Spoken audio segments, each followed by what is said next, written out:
तो बच्चों जो पिछले लेक्चर था इसमें हम लोगों ने देखा था कि जो कोर्स ग्रेन सॉइल होती है इसको क्लासीफाई करने के लिए हम पार्टिकल साइज डिस्ट्रीब्यूशन या ग्रेन साइज डिस्ट्रीब्यूशन कर्व बनाते हैं और उस ग्रेन साइज डिस्ट्रीब्यूशन कर्व की मदद से हम कोफिशिएंट ऑफ कर्वेचर और यूनिफॉर्मिटी कोफिशिएंट निकालते हैं, जिससे हमको ये पता लग जाता है कि ये जो कोर्स ग्रेन सॉइल है वो वेल ग्रेडेड है या पुअरली ग्रेडेड है। वेल ग्रेडेड मतलब उसमें सब बराबर हर साइज़ के पार्टिकल्स हैं, और पुअरली ग्रेडेड को यूनिफॉर्मली ग्रेडेड भी कहते हैं, जिसका मतलब है उसमें सेम टाइप के साइजेस हैं। ये जो पुअरली ग्रेडेड या यूनिफॉर्मली ग्रेडेड सॉइल होती है ये बहुत अच्छी नहीं होती कंस्ट्रक्शन पर्पस के लिए। Well graded soil construction purpose के लिए बहुत अच्छी होती है। और कोर्स ग्रेन सॉइल में कौन सी सॉइल आती है? हमारी जो मेजर सॉइल है वो आती है सैंड और ग्रेवल। तो आज हम देखेंगे फाइन ग्रेन सॉइल की हम कैसे टेस्टिंग करते हैं और कौन सी वो इंडेक्स प्रॉपर्टीज़ होती हैं जो कि हेल्पफुल होती हैं फाइन ग्रेन सॉइल के लिए। तो इसके लिए कंसिस्टेंसी जो है इसके बारे में हम पढ़ेंगे और एटरबर्ग लिमिट्स के बारे में पढ़ेंगे। तो एटरबर्ग एक सॉइल इंजीनियर थे जिन्होंने एक एटरबर्ग चार्ट दिया जो इस तरीके से है। इसके वाई एक्सिस में है वॉल्यूम ऑफ सॉइल और एक्स एक्सिस में है वाटर कंटेंट। ठीक, ये जलांश है, एक्स एक्सिस में जलांश है और वाई एक्सिस में वॉल्यूम ऑफ सॉइल है। तो जो एटरबर्ग हैं उन्होंने इस तरीके का फिगर दिया।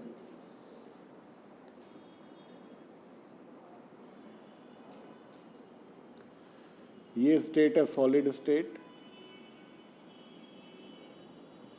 ये है सेमी सॉलिड स्टेट,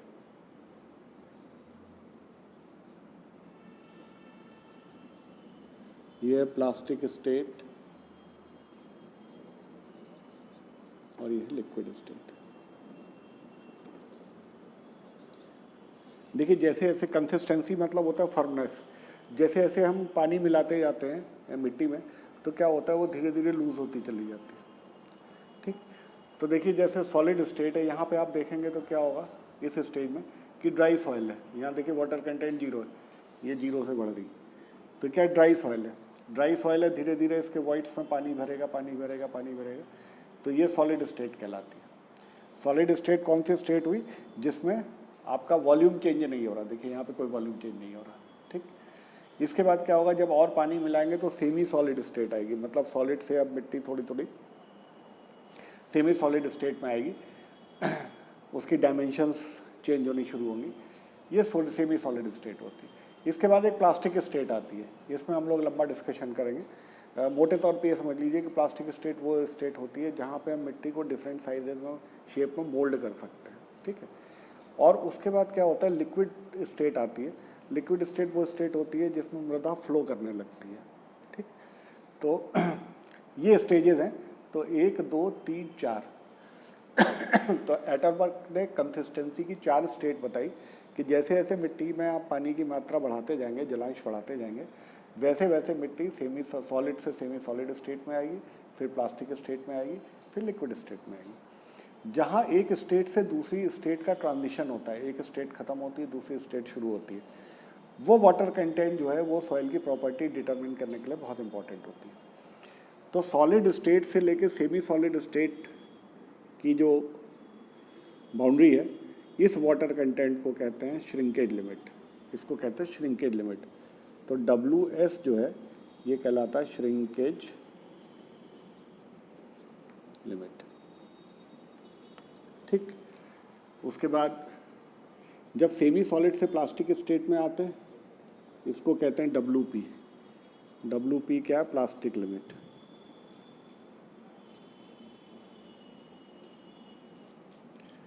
और जब प्लास्टिक से आप लिक्विड स्टेट में आते हैं तो ये कहलाता है WL। WL कहलाता है लिक्विड लिमिट। तो बेसिकली 3 लिमिट्स एटरबर्ग की लिमिट से कहलाती है, श्रिंकेज लिमिट, प्लास्टिक लिमिट और लिक्विड लिमिट। ठीक है, तो इन तीनों के बारे में हम डिस्कस करेंगे। तो सबसे पहले हम लिक्विड लिमिट को डिफाइन करते हैं। Liquid limit WL।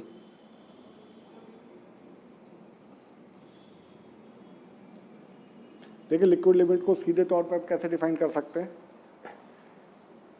ये देखिए लिक्विड लिमिट वो लिमिट है, ठीक है, जिससे कम अगर जलांश है तो सॉइल जो है वो प्लास्टिक स्टेट में, और जिससे ज़्यादा अगर वो है ज़्यादा जलांश है तो सॉइल किस स्टेट में, लिक्विड स्टेट में, ठीक है।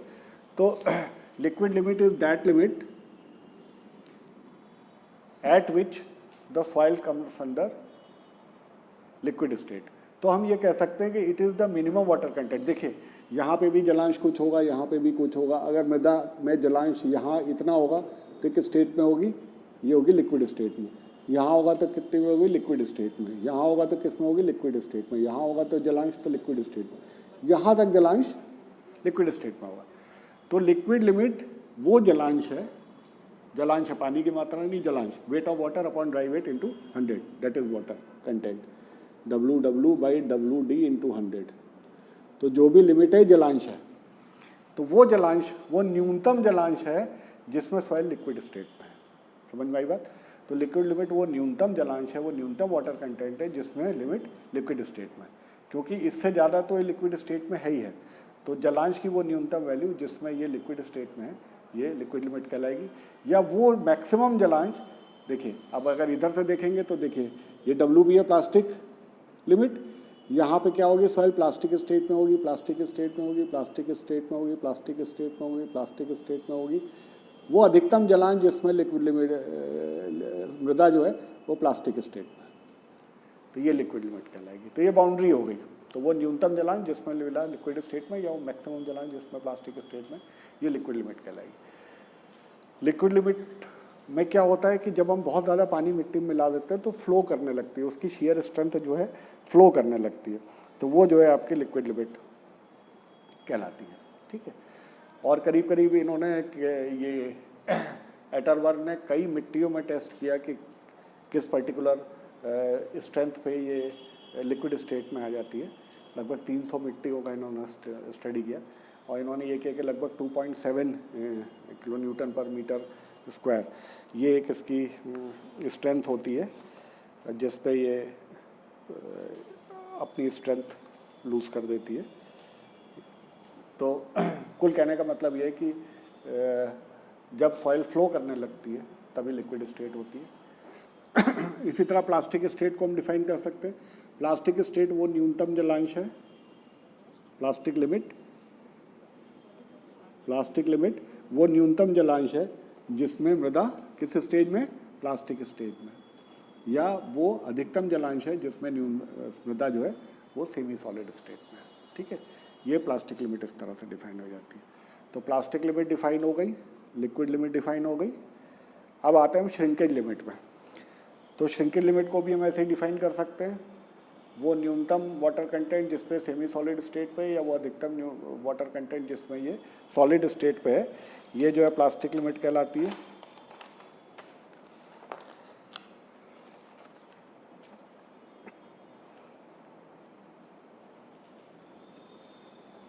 और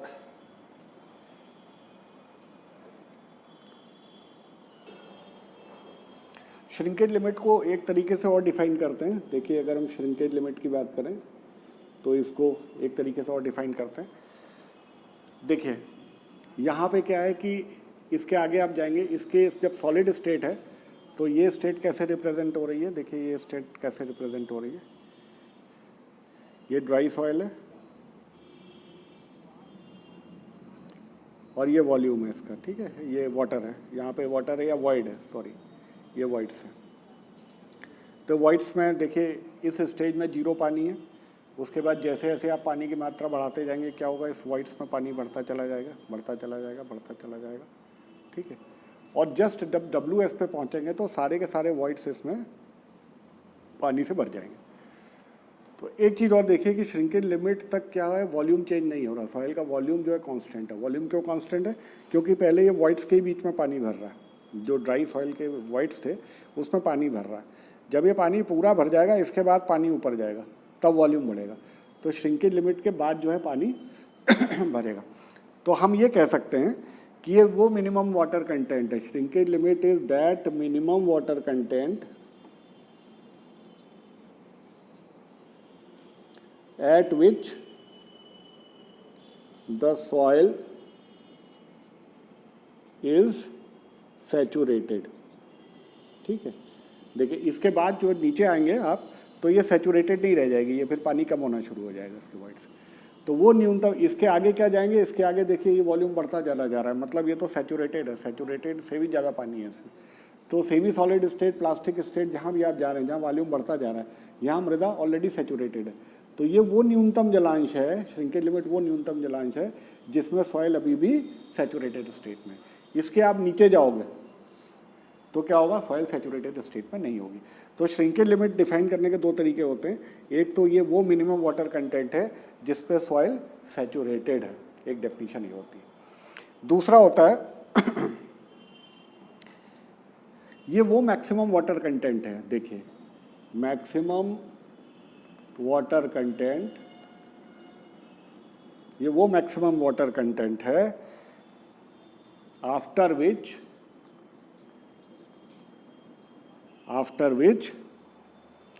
reduction in water content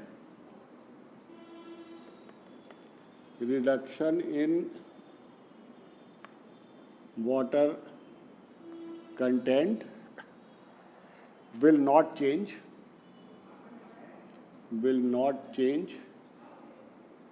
its volume,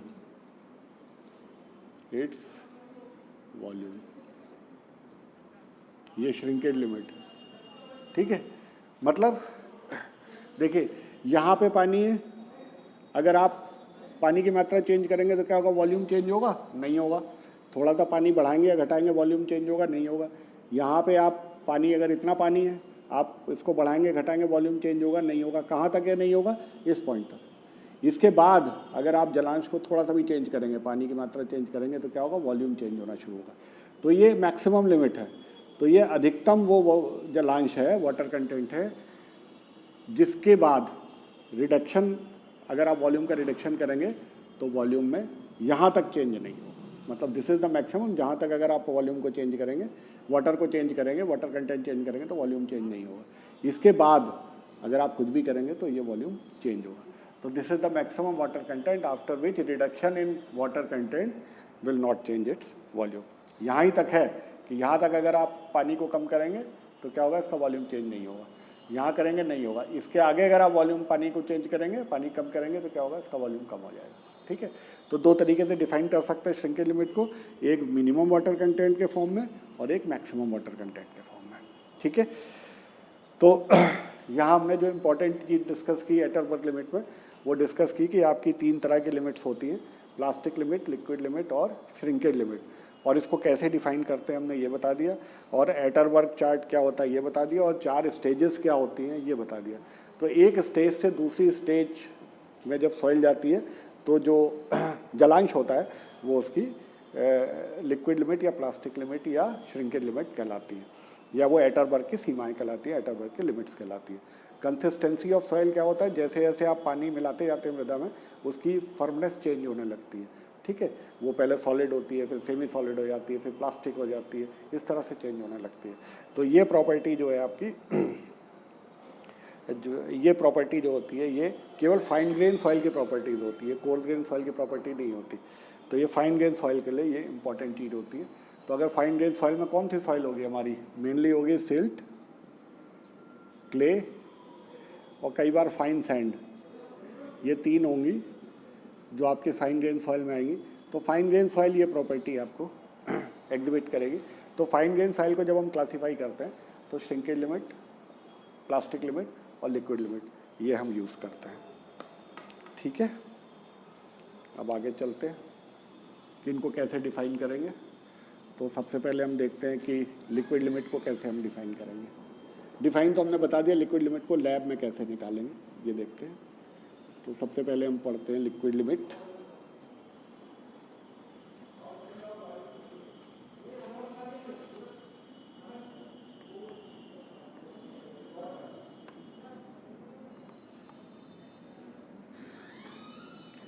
इसको कहते हैं WL।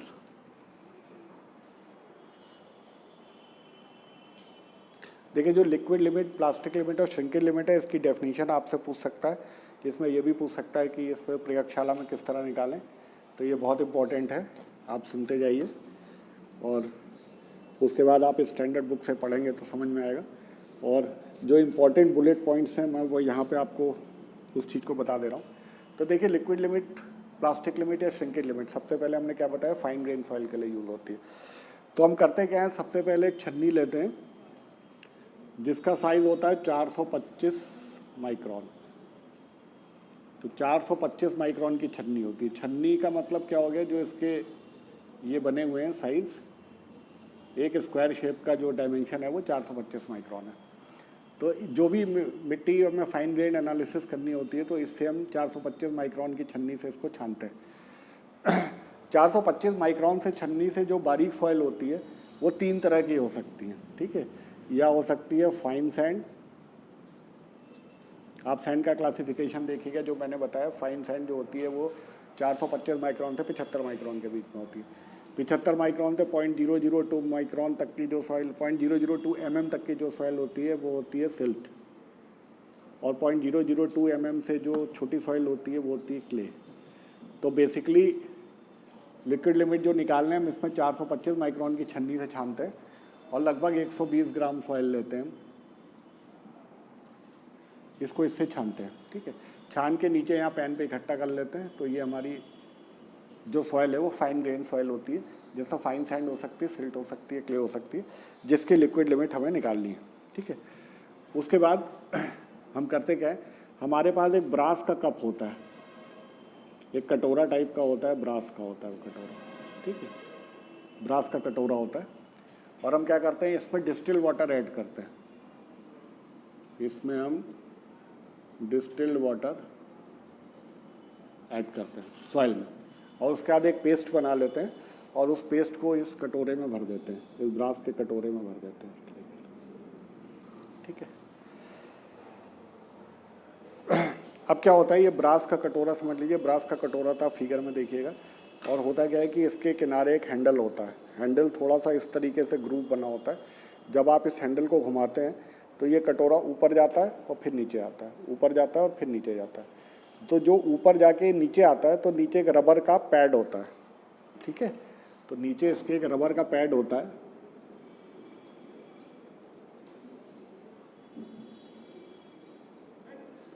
जिस पे ये बार बार हिट करता है, ठीक। और ये कितना ऊपर तक जाता है, ये 1 सेंटीमीटर तक जाता है, इसकी हाइट होती है 1 सेंटीमीटर।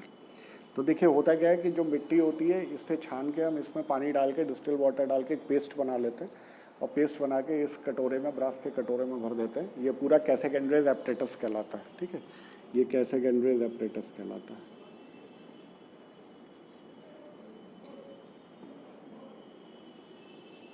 ये पूरा एपरेटस होता है, ठीक है। और इसके बाद हम इसको घुमाते हैं, हैंडल होता है साथ में, जब घुमाते हैं तो ये ऊपर जाता है कटोरा और 1 सेंटीमीटर ऊपर जाता है, फिर नीचे जाता है, ऊपर जाता है, नीचे जाता है, ऊपर जाता है, नीचे जाता है, ये होता है, ठीक है। अब इसमें 2 तरह के टूल होते हैं, एक कहलाता है कैसेक एंड्रे टूल, कैसेक ग्रैंडेस टूल। देखिए टूल किस तरह का होता है, आपकी किताब में बना होगा, मैं लगभग आइडिया बता दे रहा हूँ। इस तरीके का होता है,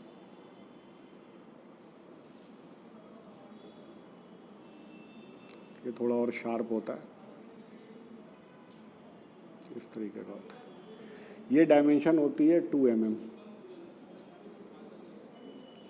और यहाँ से यहाँ तक की डायमेंशन होती है कितनी, 11 mm, और ये डायमेंशन होती है 8 mm, ठीक। एक चम्मच टाइप की होती है समझ लीजिए, ये होता है कैसेक एंड्रे टूल। अब क्या करते हैं, इस कैसेक एंड्रे टूल से इसमें एक खांचा बना देते हैं, इसमें खांचा बना देते हैं। तो खांचा बनाते हैं तो इस तरह का ग्रुप बन जाता है, ठीक है।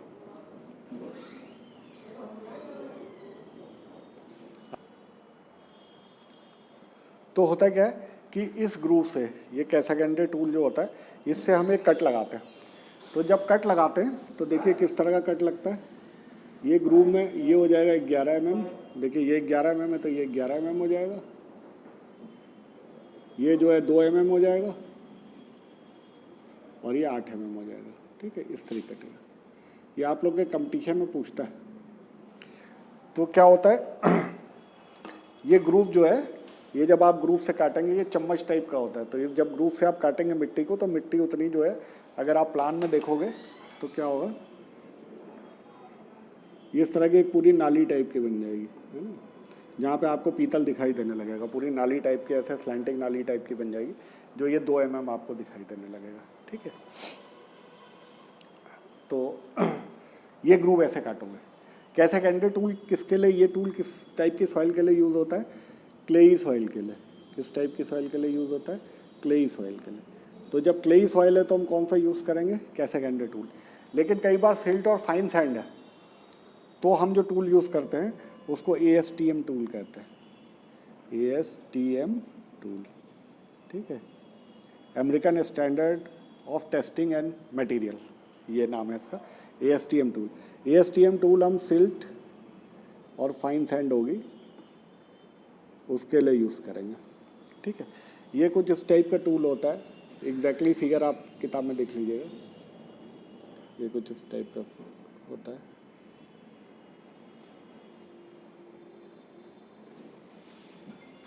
इस टाइप का टूल होता है।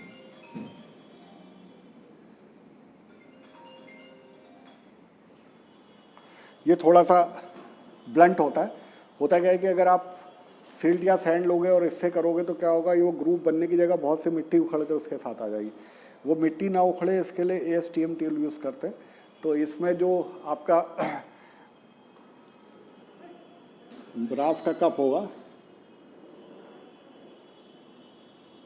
वो देखिए इस तरीके का जो ग्रूव बनेगा उसका साइज डायमेंशन बस थोड़ा चेंज हो जाता है। तो इसमें जो आपका डायमेंशन बनेगा, ये नीचे 2 mm बनेगा,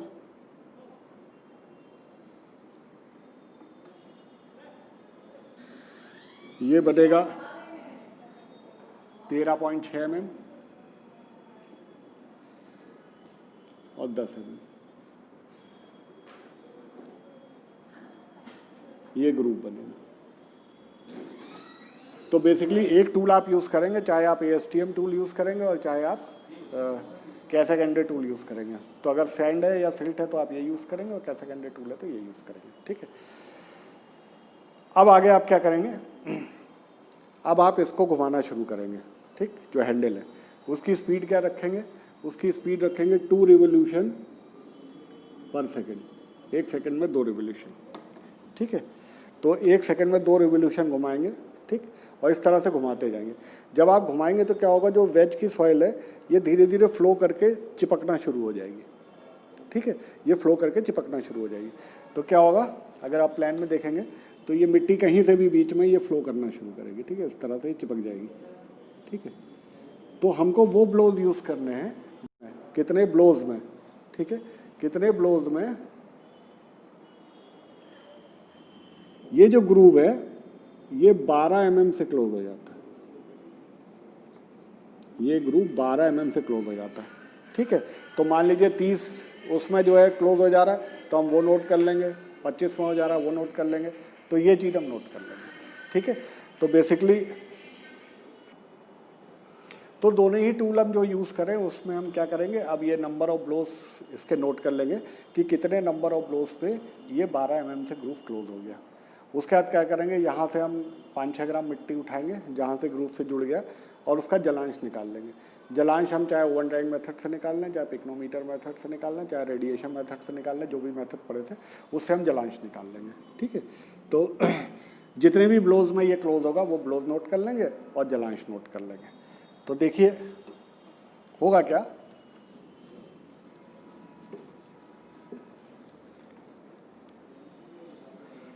हमको एक सेट ऑफ रीडिंग मिलेगी जिसमें हमको मिलेगा जलांश, वाटर कंटेंट और नंबर ऑफ ब्लोज, कितनी बार हैंडल घुमाने पे ये क्लोज हो गया, ये एक सेट ऑफ रीडिंग मिलेगी। इसी तरह हम 3-4 रीडिंग लेंगे, दूसरा सेट लेंगे, दूसरे सेट में क्या करेंगे, पानी का मात्रा चेंज कर देंगे, फिर इस पेस्ट को बनाएंगे, फिर इस हैंडल को मिलाएंगे। अगर मान लीजिए पानी ज़्यादा मिला देंगे तो क्या होगा, कम ब्लोज में ये ग्रूव 12 mm से क्लोज हो जाएगा। पानी कम होगा तो क्या होगा, हमको ज़्यादा नंबर ऑफ ब्लोज देने पड़ेंगे। तो हम कोशिश ये करेंगे कि जितने भी ब्लोज हमको देने हो, ये ग्रूव जब क्लोज हो तो 10 से 40 ब्लोज में ये क्लोज हो जाए। तो 10 से 40 हम 10 बार घुमाएं ये क्लोज हो जाए, 20 बार घुमाएं क्लोज हो जाए, 40 बार घुमाएं क्लोज हो जाए। इस तरह से हम 2-3 रीडिंग ले लेंगे। तो W1 एक रीडिंग मिल जाएगी, W2 नंबर ऑफ ब्लोज ये दूसरी रीडिंग मिल जाएगी, इसी तरह तीसरी रीडिंग लेंगे। तो सेम सॉइल सैंपल होगा, बट उस सेम सॉइल सैंपल में पानी की मात्रा अलग अलग होगी। उस पानी की मात्रा अलग अलग से क्या होगा, हमारे अलग अलग 3 वैल्यूज़ आ जाएंगे। अब हम क्या करेंगे, ग्राफ प्लॉट करेंगे। अब हम एक ग्राफ प्लॉट करेंगे जो कि होगा, ठीक है, ये सब W1 W2 W3 जो है पानी की मात्रा नहीं है, ये वाटर कंटेंट है, जलांश है। इसको पानी की मात्रा मत समझिएगा, ये ओवन में ड्राई करके जैसे जलांश का पूरा हमने एक दिन का चैप्टर लिया था वो है। अब देखिए ये वाटर कंटेंट हो गया, ये नंबर ऑफ ब्लोज हो गया। जो नंबर ऑफ ब्लोज है वो लॉग स्केल में प्लॉट करते हैं, तो ये लॉग नंबर ऑफ ब्लोज है, ठीक है। तो जो एक्स एक्सेस है वो लॉग स्केल में होगा, वाई एक्सेस जो है ये अर्थमेटिक स्केल में होगा। अब एक चीज़ मिली हमें W1, मान लीजिए पानी की मात्रा अगर बहुत ज़्यादा है तो पानी की मात्रा यहाँ वाई ज़्यादा है, तो कम ब्लोज में ये 12 mm से क्लोज हो जाएगा, 1 पॉइंट मिलेगा। अब मान लीजिए पानी हमने थोड़ा कम कर दिया तो नंबर ऑफ ब्लोज बढ़ जाएंगे, फिर पानी की मात्रा और कम कर दी तो नंबर ऑफ ब्लोज बढ़ जाएंगे। नंबर ऑफ ब्लोज कैसे देखेंगे, जब वो ग्रुप 12 mm से क्लोज हो जाएगा। अब क्या होगा, एक best fit light in reading से, मिनिमम 3 रीडिंग चाहिए, इनसे होती हुई एक बेस्ट फिट लाइन आप खींच देंगे, स्ट्रेट लाइन, ठीक है। तो बेस्ट फिट कर्व जो है हम खींच देंगे किसके किसके बीच में, वाटर कंटेंट और लॉग नंबर ऑफ ब्लोज के बीच में। अब यहाँ पे देखेंगे कि 25 ब्लो कहाँ पे आ रहा है। जहाँ पे 25 ब्लो आएगा इसको एकदम ऊपर ले जाएंगे और ये वाटर कंटेंट देख लेंगे। तो वो जलांश जिस पे ये ग्रुप 25 ब्लो पे क्लोज हो जाए, वो जलांश जो होगा वो मृदा की, जो सैंपल के मृदा ली आपने, उसकी लिक्विड लिमिट कहलाएगी। तो अब लिक्विड लिमिट को डिफाइन करते हैं। लिक्विड लिमिट वो जलांश है या वो वाटर कंटेंट है जिस पे एक स्टैंडर्ड कैसेगेंडे अपरेटस पे ASTM टूल या कैसेगेंडे टूल से जो हम कट लगाते हैं वो कट 12 mm से क्लोज हो जाए। कितने ब्लोज पे, 25 ब्लोज पे। तो जब ये 25 ब्लोज पे क्लोज होगा, अब इकट्ठे निकालना मुश्किल होता है वाटर कंटेंट, क्योंकि ठीक 25 पे वो क्लोज हो, एक्सपेरिमेंट करने में दिक्कत आती। तो इस ग्राफ की सहायता से 25 ब्लो पे हम वो जलांश निकाल लेते हैं। तो वो जलांश जो 25 ब्लो पे एक स्टैंडर्ड इक्विपमेंट में 12 mm से ग्रुप को क्लोज कर देता है, वो जलांश लिक्विड लिमिट, मृदा की लिक्विड लिमिट कहलाती है, ठीक है। तो ये ग्राफ जो है ये फ्लो ग्राफ कहलाता है। तो ये आपसे पूछ सकता है कि फ्लो ग्राफ कहाँ यूज़ होता है। तो फ्लो ग्राफ बेसिकली जलांश निकालने के लिए यूज़ होता है, ठीक है। और इस ग्राफ का जो स्लोप होता है वो क्या होगा, जरा देखिए इस ग्राफ का स्लोप।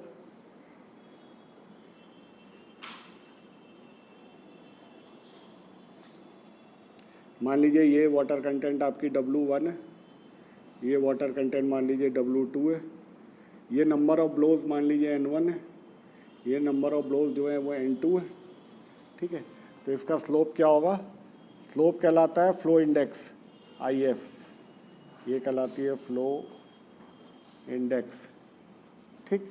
ये बराबर क्या होगा, यहाँ से यहाँ तक की दूरी tan थीटा निकाल लीजिए, W1 minus W2 upon log N2 minus N1, ये 10 की बेस होता है, ठीक है। Log N2 minus log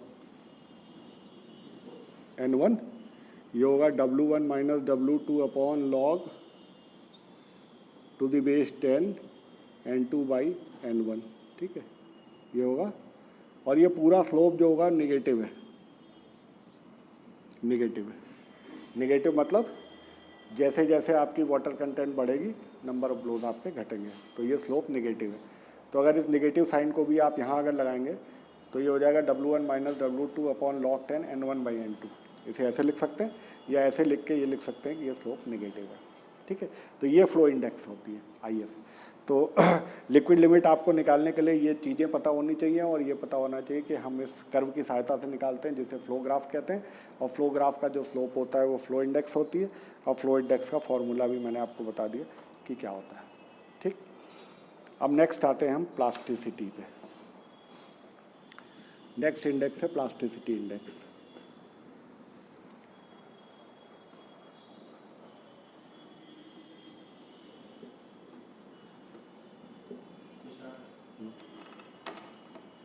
second is plastic limit.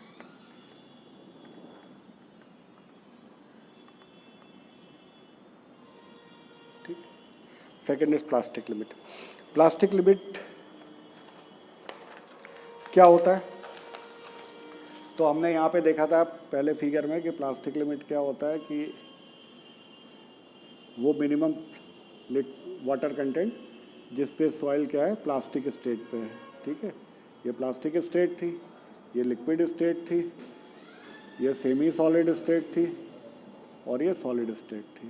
ठीक, तो वो मिनिमम वाटर कंटेंट जिस पे सॉइल प्लास्टिक स्टेट पे है, ये कहलाती है प्लास्टिक लिमिट। प्लास्टिसिटी मतलब क्या होता है, एक जनरल टर्म समझिए, एक इलास्टिसिटी होता है। इलास्टिसिटी मतलब होता है जब आप लोड को हटा दें तो वो ओरिजिनल पोजीशन पे वापस आ जाती है, जो हम लोगों ने अप्लाइड मैकेनिक्स में पढ़ा था। प्लास्टिक चीज़ क्या होती है कि जब आप उसको फोर्स लगाएंगे तो परमानेंटली डिफॉर्म हो जाए। ठीक है, और उसमें क्रैक ना डेवलप हो, that is another important thing. तो plasticity is basically if you apply a force the structure deforms without crack, बिना क्रैक किए। तो होता क्या है, जब हम सॉइल में पानी मिलाते हैं तो जब प्लास्टिक स्टेट पे पहुंचते हैं उसके बाद थोड़ा सा भी पानी बढ़ाते हैं तो क्या होता है, हम सॉइल को डिफरेंट शेप में ढाल सकते हैं।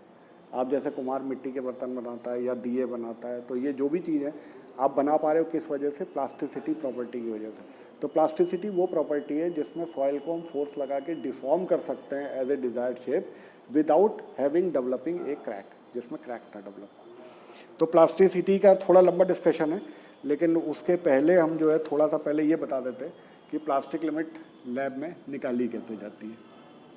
तो प्लास्टिक लिमिट देखिए निकालने का तरीका, जो जिससे लिक्विड लिमिट निकालना है, अगर उसी से प्लास्टिक लिमिट निकालनी है तो थोड़ी सी आप उसमें मिट्टी ले लेंगे, a small quantity of soil, 30 gram of soil ले लेते हैं। और अगर आपको सिर्फ प्लास्टिक लिमिट निकालनी है तो फिर 425 माइक्रोन की छन्नी से आप छान लेंगे और लगभग आप 30 ग्राम सॉइल लेते हैं। तो 30 ग्राम ऑफ सॉइल लेंगे, 425 माइक्रोन से सीव करेंगे, तो इसमें कौन सी सॉइल होगी, फाइन सैंड, सिल्ट और क्ले, ये 3 सॉइल होंगी फिर जो लिक्विड लिमिट में होती थी। ठीक है, अब क्या करेंगे, इसका जो है थ्रेड बनाना शुरू करेंगे। तो एक प्लेट पे जो है हम छोटा सा एक लंप बनाएंगे सॉइल का और उसके बाद उसे रोल करना शुरू करेंगे। रोल करना शुरू करेंगे तो धागा टाइप का बनना शुरू हो जाएगा। और एक रॉड होती है 3 mm की, एक रॉड होती है लोहे की, तो वो रॉड भी हम साथ देख के कंपेयर कर सकते हैं कि 3 mm का थ्रेड बन गया कि नहीं। तो अब क्या, मान लीजिए 3 mm का थ्रेड बन गया और उसमें कहीं भी कोई क्रैक या क्रम्बल नहीं डेवलप हुआ, कोई भी सॉइल टूटना नहीं शुरू हुई, हम और उसे करते चले जाएंगे तो हो सकता है 2 mm में चला जाए। इसका मतलब पानी की मात्रा उसमें ज़्यादा है। उसके बाद उसका फिर गोला बना लीजिए, थोड़ी देर हाथ में उसे घुमाइए तो क्या होगा, थोड़ा सा पानी इवेपोरेट हो जाएगा।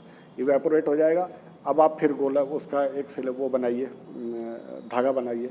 तो ये ध्यान रखना चाहिए कि आपके जो स्ट्रोक्स हैं वो 60 से 70 स्ट्रोक आपके 1 मिनट में आप इसको चलाइए। और एक सिचुएशन ये आएगी कि पानी की वो जलांश आ जाएगा, वो मात्रा आ जाएगी जिस पे आप देखोगे कि जस्ट 3 mm का धागा, 3 mm का थ्रेड, ठीक है, जब आपने 3 mm थ्रेड बनाया, ये बिगिंस टू क्रैक, या इसको दूसरा कहते हैं क्रम्बल, टूटना शुरू हो जाता है। मतलब आपने देखा है, मैंने तो धागा बनाया, अब ये सॉइल जो है 2-3 पतले पतले टुकड़ों में रेशे रेशे अलग हो गए। ठीक, तो उस पर्टिकुलर पॉइंट में वो जो टूटी सॉइल है वो ले लीजिए और उसको तौल लीजिए, फिर उसको ड्राई कर लीजिए और wait of water upon dry weight into 100 जलांश निकाल लीजिए। तो वो वाटर कंटेंट जिसमें 3 mm का धागा जस्ट क्रम्बल करना शुरू कर देता है, वो वाटर कंटेंट, वो जलांश जो है क्या कहलाती है, प्लास्टिक लिमिट ऑफ सॉइल कहलाती है। ठीक, तो अब बात आती है कि जो प्लास्टिक स्टेट है, अब थोड़ा सा ये बता दिया, एक्सपेरिमेंट प्लास्टिक लिमिट का सीधा है, बहुत सिंपल है। आपको धागा बनाने में ज़रूर टाइम लग सकता है बट समझाने में आसान है। एक चीज़ और है कि देखिए, हम जो देखते हैं बचपन से देखते चले जा रहे हैं कि एक मिट्टी है, उसमें आप पानी डालें तो आपका वो साइज़ जो है डिफरेंट शेप में डाल दे रहे हैं, जैसे क्ले, चिकनी मिट्टी जैसे आप बोल रहे हैं। दूसरा आप देख रहे हैं रेत, इसमें अगर हम पानी डालें और कोई शेप बनाना चाहें तो कुछ नहीं बनेगी, अलग हो जाएगी। इसका मतलब कहीं ना कहीं कुछ प्रॉपर्टी में डिफरेंस है। अच्छा, हम कह रहे हैं ये सारी चीज़ें जो है वो फाइन ग्रेन सॉइल की प्रॉपर्टी है।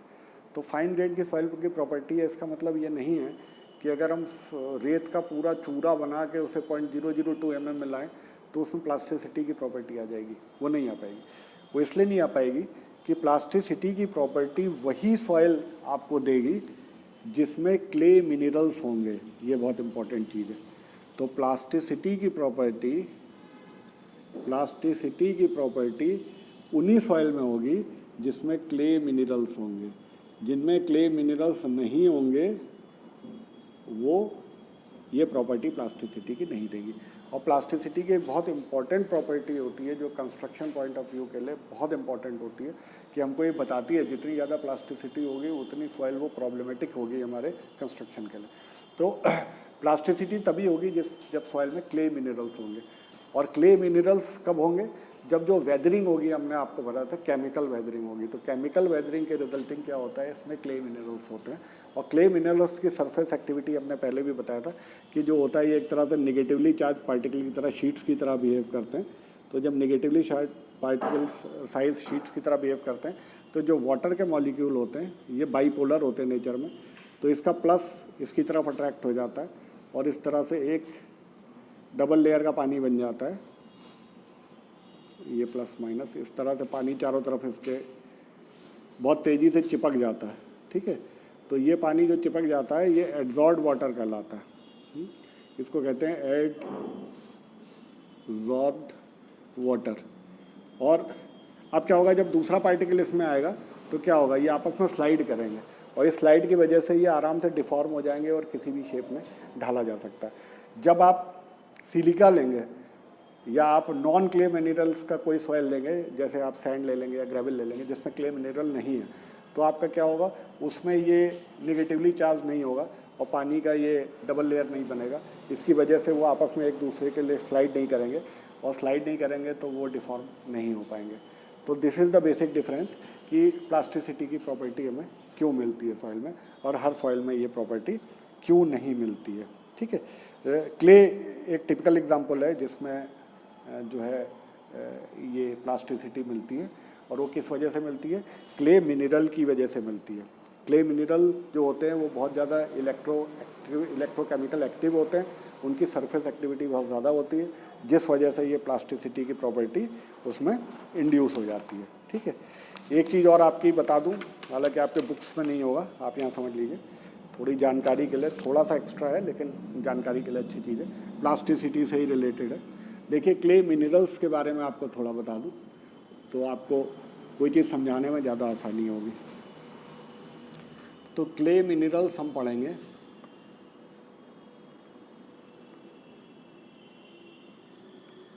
तो बेसिकली क्ले मिनरल्स में जो होता है दो फंडामेंटल क्रिस्टल्स होते हैं, टू फंडामेंटल क्रिस्टल्स होते हैं। ये क्रिस्टल किस फॉर्म में होते हैं, शीट के फॉर्म में होते हैं, मतलब एक डायमेंशन दूसरी डायमेंशन के कंपेरेबल में बहुत कम होती है। ठीक है, ये शीट के फॉर्म में होते हैं। ये फंडामेंटल जो क्रिस्टल्स होते हैं ये रिस्पॉन्सिबल होते हैं क्ले मिनरल को बनाने के लिए। तो पहला जो शीट होता है वो कहलाता है टेट्राहेड्रल शीट, टेट्राहेड्रल शीट। ठीक है, टेट्राहेड्रल शीट क्या होती है, टेट्राहेड्रल आप जानते हैं, आप नेट पे देख लीजिएगा। ये टेट्राहेड्रल शीट इस तरीके की होती है, मतलब नीचे त्रिभुज होता है, वो चारों तरफ से ये तीनों साइड से जुड़ा होता है। तो ये तीन है और ये ऊपर एक एपेक्स है, तो ये आपस में सब जुड़े होते हैं। ठीक है, तो ये टेट्राहेड्रल एक शेप होता है, ज्योमेट्रिकल शेप होता है। तो टेट्राहेड्रल में 1 2 3, 3 तो नीचे एक ऊपर है, 4 जो कॉर्नर्स हैं उसमें क्या होता है, 4 कॉर्नर्स पे 4 ही कॉर्नर होंगे इसके, 1 2 3 4 कॉर्नर्स पे ऑक्सीजन एटम होता है। ठीक है, और सेंटर पे इसके सिलिका एटम होता है, सिलिका एटम। तो ये टेट्राहेड्रल शीट होती है। ठीक है, तो टेट्राहेड्रल शीट में क्या होगा कि चार एजेस ऑफ टेट्राहेड्रल में क्या होगा, 4 कॉर्नर्स में ऑक्सीजन होता है और सेंटर में सिलिका एटम होता है। इसको दिखाने का तरीका ये होता है, इस तरीके से दिखाया जाता है, ठीक है। इसको कहते हैं सिलिका टेट्राहेड्रल, सिलिका टेट्राहेड्रल, ठीक। तो एक शीट, एक फंडामेंटल शीट ये हो गई जिससे क्ले मिनरल बनेगा। दूसरी फंडामेंटल शीट जो होती है ये ऑक्टाहेड्रल होता है, ये कहलाता है एल्यूमिना ऑक्टाहेड्रल, एल्यूमिना ऑक्टाहेड्रल, ठीक है। ऑक्टाहेड्रल में क्या होता है, जो ऑक्टाहेड्रल की टिप होंगी वो 6 होंगी, 6 कॉर्नर्स होते हैं, तो 6 टिप्स पे जो होता है इसके हाइड्रोक्सिल एटम होता है, OH एटम होगा, और सेंटर पे जो होता है एल्यूमिना होता है, एल्यूमिना एटम, ठीक है। और बहुत ज़्यादा मैं डिटेल में नहीं जाना, बस ये जाना है एल्यूमिना ऑक्टाहेड्रल एक ऑक्टाहेड्रल शेप में होता है जिसमें 6 टिप्स होती है, 6 टिप्स में जो होता है हमारे हाइड्रोक्सिल एटम होते हैं और सेंटर पे इसके एल्यूमिना एटम होता है। और इसको दिखाने का तरीका ये फ्लैट होता है और ये कहलाता है, इसका दूसरा नाम है जिप्साइट, जिप्साइट, ठीक। तो बेसिकली ये 2 यूनिट्स होती हैं जो क्ले मिनरल को बनाती हैं, फंडामेंटल क्रिस्टल्स होते हैं जो क्ले को बनाते हैं, क्ले के मिनरल्स को बनाते हैं। एक होती है सिलिका टेट्राहेड्रल और दूसरा होता है जिप्साइट या एल्यूमिना ऑक्टाहेड्रल, ठीक है। इससे 3 मिनरल बनते हैं, दैट इज इम्पॉर्टेंट। 3 मिनरल बनते हैं। पहला मिनरल बनता है केलोनाइट, KAOLINIT,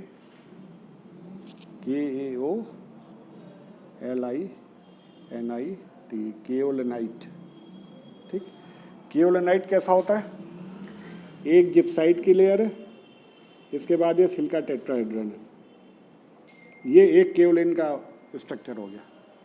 अब क्या होता है सॉइल में, दूसरा केओलिन का स्ट्रक्चर जो है इस पर चिपक जाता, तो ये चिपक गया, यहाँ पे चिपक गया, ये बॉन्डिंग है, ठीक है, दिस इज बॉन्डिंग, ठीक। और ये जिप्साइट है, फिर ये टेट्राहेड्रल, ये शीट इस तरह से चिपक जाती है, ये मिट्टी कहलाती है केओलिनाइट। अब देखिए केओलिनाइट का जो अरेंजमेंट है इसमें क्या है, एक एल्यूमिना ऑक्टाहेड्रल है, एक टेट्राहेड्रल है, ये आपस में जुड़ जाते हैं, चिपक जाते हैं। ये चिपक क्यों जाएंगे, क्योंकि इसमें हाइड्रोक्सिल है और इसमें ऑक्सीजन है, ये आपस में एक बॉन्डिंग बना लेते हैं। अब एक यूनिट केओलिनाइट की एक यूनिट हो गई, ये दूसरी केओलिनाइट की यूनिट से चिपक गई। ये चिपकती कैसे, अगेन देखिए, ये OH है, हाइड्रोक्सिल एटम है, ये ऑक्सीजन एटम है, तो ये आपस में बॉन्डिंग कर लेती है और ये बॉन्डिंग जो होती है ये बहुत मजबूत होती है, ये हाइड्रोजन बॉन्डिंग कहलाती है, दिस इज हाइड्रोजन बॉन्डिंग, ठीक है। Hydrogen bonding is very strong, very strong, ठीक। ये ऐसे दिख रहा है, ये इसमें शीट्स जो है हॉरिजॉन्टल डायरेक्शन में बहुत दूर तक रहती है। तो बेसिकली ये दोनों शीट आपस में चिपकती किसकी मदद से, हाइड्रोजन बॉन्डिंग की वजह से चिपकती है, जो कि बहुत स्ट्रॉन्ग सॉइल होती है। तो इस तरह की सॉइल क्या होगी, केओलिन, जिसमें केओलिन मिनरल होगा, जिस भी क्ले में, क्ले मिनरल है तो क्ले में ही होगा, तो जिस भी सॉइल में क्ले केओलिनाइट होगा वो बहुत स्टेबल सॉइल होगी और इसकी शेयर स्ट्रेंथ भी अच्छी होगी, ठीक है, स्ट्रेंथ भी अच्छी होगी और ये स्टेबल सॉइल होगी। ये कंस्ट्रक्शन के लिए आपको ज़्यादा प्रॉब्लम नहीं क्रिएट करेगी।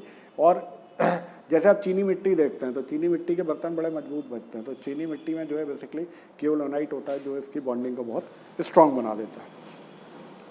दूसरा, हमने आपको जब सॉइल का क्लासिफिकेशन बताया था तब एक बताया था ब्लैक कॉटन सॉइल, जो कि सबसे ज़्यादा प्रॉब्लमेटिक सॉइल होती है बिकॉज ऑफ ए कंपाउंड, एक मिनरल हमने बताया था उस टाइम मोंटमोरेलोनाइट, तो मोंटमोरेलोनाइट,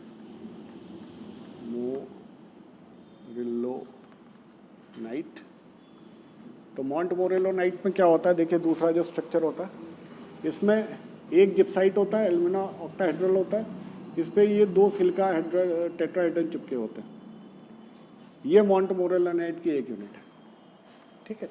तो दिस इज जिप्साइट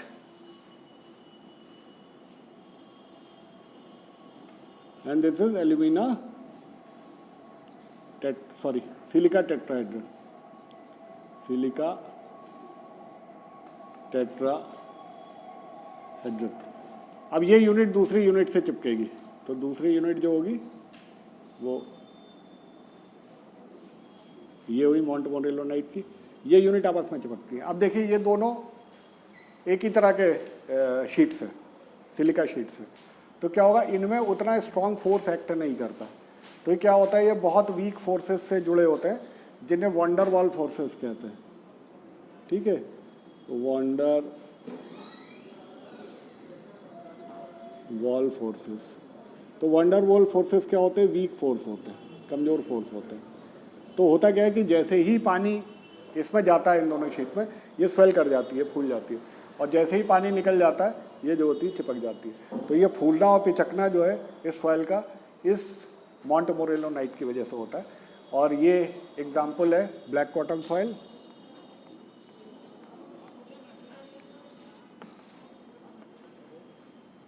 या हमने एक बताया था बेंटोनाइट स्लरी, बेंटोनाइट सॉइल, ये भी बताया था हमने, बेंटोनाइट सॉइल जो वोल्केनिक इरोजन की होती है और एक रेजिडुअल सॉइल होती है। तो ये दोनों सॉइल जो माउंट मोरेलोनाइट की वजह से होती है, और माउंट मोरेलोनाइट का स्ट्रक्चर हमने आपको बता दिया। ठीक है।